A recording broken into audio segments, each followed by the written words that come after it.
একবার একটা ছেলে ব্যবসা করতে গিয়ে ব্যর্থ হয় বড় একটা ব্রিজের উপরে গিয়ে হত্যা করবে, জীবন রেখে লাভ নাই। ব্রিজ থেকে দিল লাভ দেওয়ার পরে ওই দিক দিয়ে একটা নৌকা যাচ্ছিল, নৌকার মাঝে দেখে তাকে উঠে ফেললো।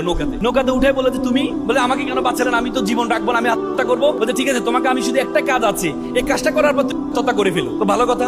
তো পরে তাকে নিয়ে গেল, একটা ঘরে নিয়ে গেল। বসে আছেন যে হত্যা করো সে পিছনে দাঁড়িয়ে আছেন, যিনি বসে আছেন একটু পরে বলে 2 কোটি।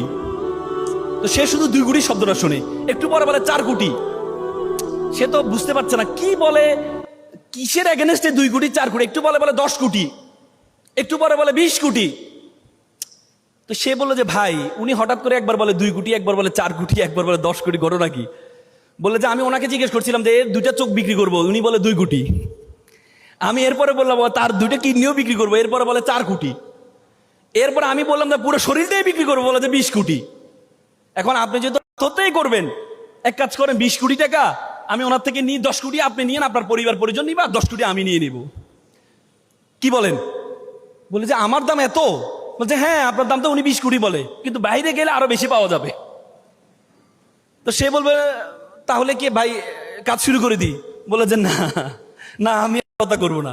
বলছে না, আপনাকে বিক্রি করবো। না না ভাই লাগবে না, আমার এই জীবন এত দামি জীবন, আমি এটাকে কি করব না, নষ্ট করব না। আজকে আমরা অল্পতে হতাশ হয়ে যাই, অল্পতেই মনে করে এই জীবনটা রেখে লাভ নাই।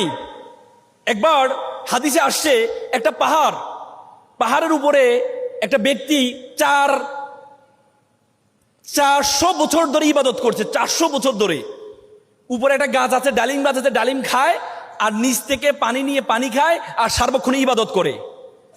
তো উনি যখন জান্নাতে যাবে, তখন আল্লাহ বলল যে তাকে আমার দয়া, তাকে জান্নাতে নিয়ে যাও। সে বলে আল্লাহ, আমি তো শুধু আপনার ইবাদতে করছি, তাহলে দয়া লাগবে কেন? আমি তো আমলনামা দিয়ে আমি জান্নাতে যাওয়ার কথা। আল্লাহ বলল তাই? বলে ঠিক আছে, তার আমলনামাগুলো এক পাল্লা উঠাও, আর তার একটা চোখ এক পাল্লা উঠাও। দেখা গেল তার একটা চোখের যে ওজন, সেটা কি নিচে নেমে গেল, পাল্লাটা উপরে উঠে গেল। তখন বললো যে আল্লাহ, আমি ক্ষমা চাই, আমি আপনার দয়া ছাড়া জান্নাত পাবো না।